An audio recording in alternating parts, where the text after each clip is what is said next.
Land pooling చేశాం. అప్పటికే late అవుతుందంటే సెక్రటరియట్ కట్టాం, అసెంబ్లీ కట్టాం.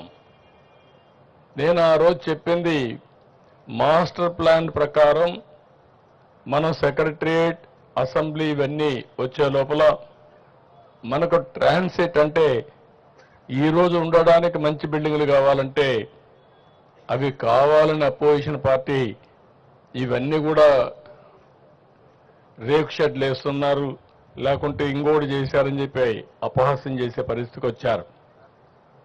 కానీ ఈరోజు నేను చెప్తున్నా, I'm very happy. First building CRDA building మొదలైంది.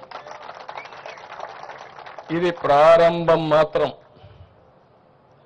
రేపు రాబోయే రోజుల్లో గవర్నమెంట్ బిల్డింగ్స్ కానీ ప్రైవేట్ బిల్డింగ్స్ కానీ అన్నీ వస్తాయి.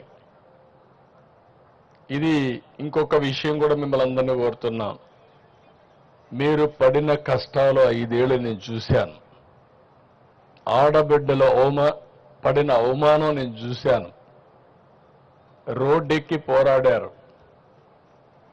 ఆ రోజు ఎన్ని ఒకటి కాదు అనేక ఉద్యమాలు చేశారు. మీరు చేసిన ఉద్యమానికి అండగా ఉండడానికి నేను కూడా జోలి పట్టి డబ్బులు వసూలు చేసి ఆ డబ్బులన్నీ అజిటేషన్కి ఇచ్చా. శివారెడ్డి, తిరుపతిరావు వీళ్ళంతా చేస్తా ఉంటే, కొండవరందరూ చేస్తా ఉంటే మీ ఉద్యమానికి సహకరించాలనే ఉద్దేశంతో చేశాం. ఆ ఉద్యమ ఫలితం ఈరోజు మనందరం ఇక్కడ కూర్చోగలిగాం. ఇప్పుడు నేను మిమ్మల్ని కోరేది, పడిన కష్టాలు మరిచిపోతే భవిష్యత్తులో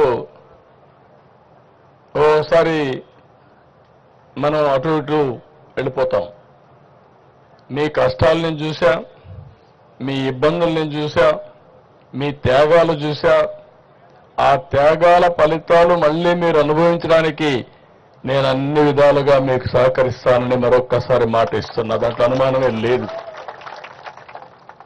ఫేజ్ 1 ల్యాండ్ పూలింగ్లో మీరు భూమి ఇచ్చారు. ఫేజ్ 2లో మీరందరూ కష్టాలు పడ్డారు. ఇచ్చిన నేరానికి లేకుంటే మీరు చేసిన త్యాగానికి మిమ్మల్ని నానా హింసలు పెట్టి, ఒకటి కాదు అన్ని హింసలు పెట్టారు.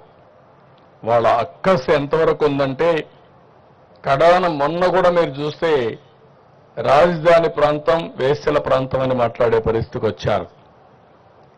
రాజధాని ఎక్కడుంది, ఇది ఒక ఎడారని మాట్లాడారు.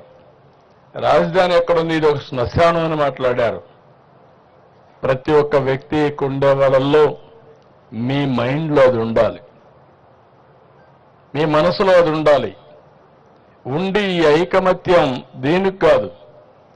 ఈరోజు ఈ సిటీని బ్రహ్మాండమైన సిటీగా నేను ఒకటే ఆలోచిస్తున్నా, నేను విజువలైజ్ చేసి చెప్తున్నా. ఇంత మంచి సిటీ, ఇంత మంచి ప్రాంతం ఎక్కడా ఉండదు. ఒక పక్కన కృష్ణా నది, దగ్గర దగ్గర 30-40 లక్షల ఎకరాలు సాగు చేసే నదిది. గోదావరి కృష్ణా అనుసంధానమైంది. రేపు రాష్ట్రంలో నదులన్నీ అనుసంధానం అయితే ఇక్కడి నుంచే నీళ్లు వెళతాయి. Fresh water. ఏ సిటీ కూడా లేదు భారతదేశంలో ఇలాంటి సిటీ. భారతదేశంలోనే కాదు, ప్రపంచంలో ఎక్కడా లేనటువంటి సిటీ ఈ అమరావతి అని చెప్పి కూడా నేను మీకు తెలియజేస్తున్నా. రెండోది, బంగారు పండించే భూములు ఇవి. మంచి గ్రీనరీ వస్తుంది. చెట్టు పెడితే చెట్టు బ్రహ్మాండంగా వస్తుంది. అలాంటి భూమిలో చెట్లు పెడితే ఇంక మీకు గ్రీనరీకి కొరత ఉండదు.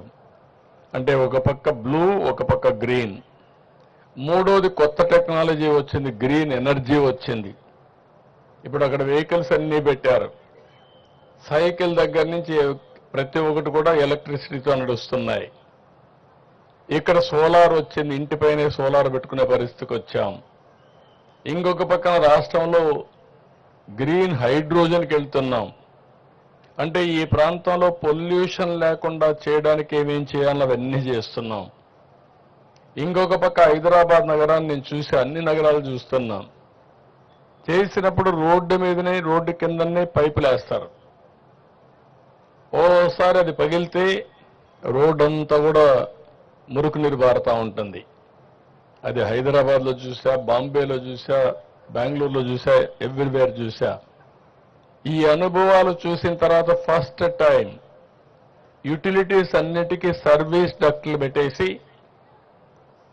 ఏది కూడా పైపులు రిపేర్ చేసే పని లేకుండా ఫ్లడ్ వాటర్ మొదలుకొని, వరద నీరు మొదలుకొని, మురుగునీరు మొదలుకొని, కేబుల్స్ మొదలుకొని, కరెంట్ మొదలుకొని, కడాను డిస్ట్రిక్ట్ కూలింగ్ అని పెట్టి ఏసీ కూడా ఇంటి దగ్గరికి తీసుకొచ్చి ఇచ్చే విధంగా, ఆఫీస్ దగ్గర తీసుకొచ్చే విధంగా ఏర్పాటు చేసే పరిస్థితికి వచ్చాం. ఇది ఎక్కడ ఏ సిటీకి లేదు. అందుకే నేను చెప్పా ఇది ఒక గ్రీన్ సిటీ అని. కొంతమంది ఇప్పుడు కూడా మాట్లాడుతున్నారు, ఇక్కడ రైతాంగం త్యాగం చేశారు.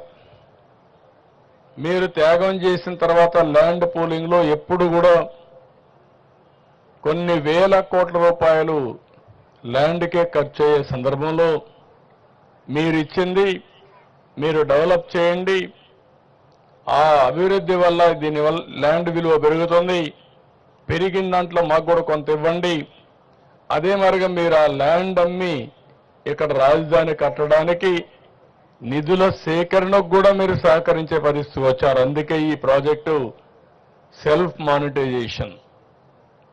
అంటే ఒక్క రూపాయి కూడా గవర్నమెంట్ డబ్బులు ఖర్చు పెట్టడం లేదు. నేను విమర్శించే వాళ్ళకందరికీ ఒకే మాట చెప్తున్నా, మీరు ఎప్పుడు విమర్శే మీరు చేసేది.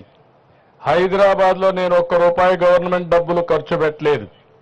నా తెలివితేటలతో ఆ రోజు బిల్డింగ్ బై బిల్డింగ్ కట్టా, ఆటోమేటిక్గా ట్యాక్సులు పెరిగాయి. ఈరోజు హైదరాబాద్ నగరం వల్ల తెలంగాణ రాష్ట్రానికి 70% వనరులు హైదరాబాద్ నుంచి వస్తున్నాయంటే అది ఆ రోజు నేను వేసిన ఫౌండేషన్ అని చెప్పి మీకు తెలియజేస్తున్నా.